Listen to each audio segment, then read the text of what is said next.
આજે આપણે super soft naan બનાવીશું.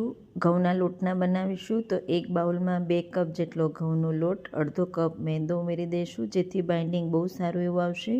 1 ટીસ્પૂન જેટલું મીઠું, 2 ચમચી દળેલી ખાંડ, 4 ચમચી દહીં લેવાનું, ખટાશવાળું નહીં લેવાનું, મોળું લેવાનું, 1 પિંચ બેકિંગ સોડા અને 1 ટેબલસ્પૂન જેટલું તેલનું મોણ ઉમેરી એકદમ સારી રીતે મિક્સ કરી લઈશું અને થોડું પાણી છાંટી એકદમ સોફ્ટ એવો લોટ બાંધી લઈશું. રોટલીના લોટ કરતાં પણ થોડો સોફ્ટ લોટ બાંધવાનો ને અડધો કલાક માટે સાઈડમાં મૂકી દઈશું. અડધો કલાક પછી ફરી પાછું મસળી લઈશું. લુવો તૈયાર કરી લઈશું. કોરા લોટમાં ડસ્ટ કરી રોટલી જેવું વણી લઈશું. ઉપરથી કલોંજી અને લીલા ધાણા છાંટી દઈશું.